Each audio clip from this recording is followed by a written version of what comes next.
আজকে আমি আপনাদের সাথে একটা হেলদি পিৎজার রেসিপি শেয়ার করছি। আর এটা কিন্তু আমি প্রথমবার ট্রাই করেছি। প্রথমে ভেবেছিলাম যে খেতে ততটা ভালো হবে না। পরে এটা বানানোর পরে আমি কিন্তু জাস্ট অবাক হয়ে গেছি যে এতটাই সুস্বাদু হয়েছে খেতে। সবজি দিয়ে বানানো পিৎজাও যে খেতে এত ভালো হয় এটা না বানালে কিন্তু বুঝতেই পারতাম না। যাই হোক, গ্যাসের চুলায় কিন্তু পিৎজাটাকে আমি বেক করেছি। চলো কথা না বাড়িয়ে মেন রেসিপিতে চলে যাই। প্রথমে একটা বলে আমি নিয়ে নিচ্ছি 1 কাপ পরিমাণ ময়দা। এখানে আমি দিয়ে দিব স্বাদ মতো লবণ, আর দিয়ে দিব আমি চিনি। এখানে চিনি পরিমাণটা কিন্তু আমি একটু বেশি দিয়েছি। এখানে আমি প্রায় 4 চা চামচের মতো চিনি দিয়েছি। তোমরা চাইলে কিন্তু এখানে 2 চা চামচের মতো দিতে পারো। আর এখানে আমি দিয়ে দিব 1 চা চামচ ইস্ট।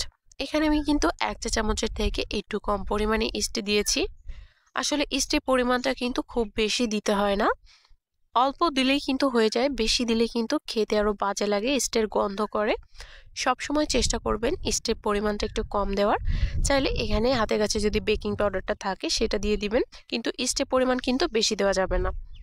এখানে আমি উষ্ণ গরম জল দিয়ে একটা সফট ডো তৈরি করে নিব। এখানে কিন্তু কোনোভাবেই ফুটন্ত গরম জলটা দেওয়া যাবে না, একদম ঠান্ডা জলটা আমি এখানে দেইনি। জাস্ট হালকা একটু গরম জল দিয়ে কিন্তু এই ডোটা আমি তৈরি করে নিয়েছি। আর এই ডোটা কিন্তু অনেক বেশি সফট হবে। আর লাস্টের দিকে কিন্তু হাতে ডোটা বারবার লেগে লেগে আসবে, সেই পর্যায়ে আমি হাতে একটু তেল দিয়ে নিব। প্রায় 1 টেবিল চামচের মতো তেল দিয়ে নিয়েছি। তারপর ডোটাকে আরো কিছুক্ষণ আমি খুব ভালোভাবে ময়াম দিয়ে নিয়েছি। এতে করে কিন্তু রুটিটা একদম পারফেক্ট হবে। আর এটাকে কিন্তু রেস্টে রেখে দিব 30 মিনিট অথবা 1 ঘন্টার জন্য। হাতে যদি সময় থাকে তাহলে 1 ঘন্টার জন্য এটাকে রেস্টে রেখে দিতে হবে। একটা ঢাকনা দিয়ে ঢেকে এটাকে আমি রেস্টে রেখে দিব। আর এই ফাঁকে কিন্তু আমি পিৎজার ভেতরের স্টাফিংগুলো রেডি করে নিব। এর জন্য কিন্তু প্রথমে আমি এখানে যে সবজিগুলো নিয়েছি সেই সবজিগুলোকে কাট করে নিচ্ছি। এখানে আজকে আমি দিব গাজর আর কপি। চাইলে কিন্তু ছুরি করেও দেওয়া যাবে, কিন্তু আমি এভাবে রিং করে কাট করে নিচ্ছি। এভাবে দিলে কিন্তু দেখতে অনেক বেশি সুন্দর লাগবে।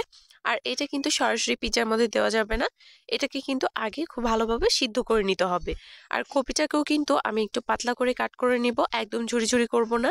আসলে গাজর আর কপিটা সিদ্ধ হতে কিন্তু একটু বেশি সময় লাগে, তাহলে কিন্তু সরাসরি পিৎজার মধ্যে দেওয়া যেত। যেহেতু সিদ্ধ হতে একটু সময় লাগবে, এটাকে কিন্তু আলাদাভাবে আগে একটু ভাপ দিয়ে নিতে হবে। এতে করে কিন্তু সবজিটা খুব ভালোভাবে সিদ্ধ হয়ে যাবে। আর পিৎজার মধ্যে দেওয়ার পরও কিন্তু খেতে বেশ ভালো লাগবে। কপিটাকে এখানে আমি একদম পাতলা করে কাট করে নিচ্ছি। ভিডিওতে দেখানো প্রসেস অনুযায়ী এটাকে কাট করে নিতে হবে। আর এটাকে এখন আমি সিদ্ধ করে নিব। সামান্য একটু লবণ দিয়ে এটাকে সিদ্ধ করে নিতে হবে।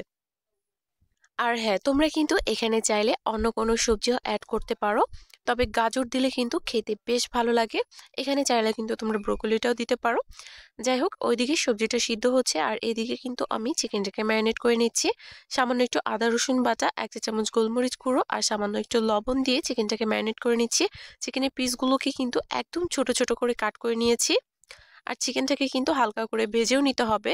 এই প্যানটা যেহেতু অনেকটা বড়, এখানে বেশ অনেকটাই তেল ছিল আগে থেকে, যার কারণে কিন্তু এক সাইডে আমি চিকেনটাকে হালকা করে ভেজে নিচ্ছি।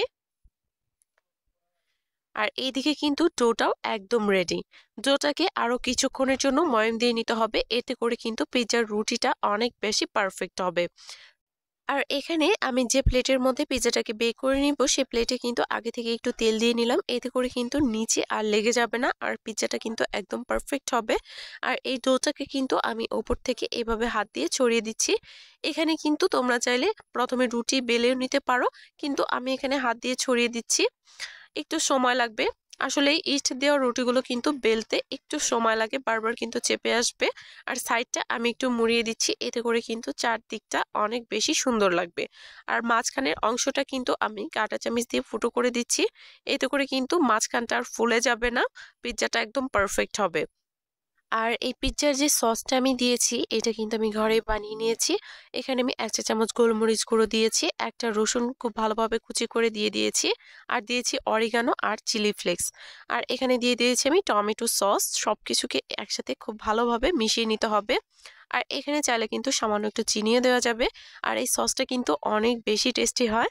যারা এখনো এভাবে ট্রাই করনি অবশ্যই ট্রাই করে দেখবে, আশা করছি সবার কাছে ভালো লাগবে। পিৎজা সসটা খুব ভালোভাবে ছড়িয়ে দেওয়ার পরে আমি এক এক করে সিদ্ধ করে রাখা কপিটা দিয়ে দিচ্ছি। আর গাজরটাও কিন্তু সাজিয়ে দিয়ে দিব।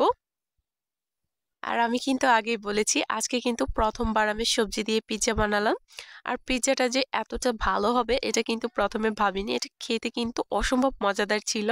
চিকেন পিৎজার থেকেও কিন্তু এই পিৎজাটা খেতে বেশি সুস্বাদু ছিল।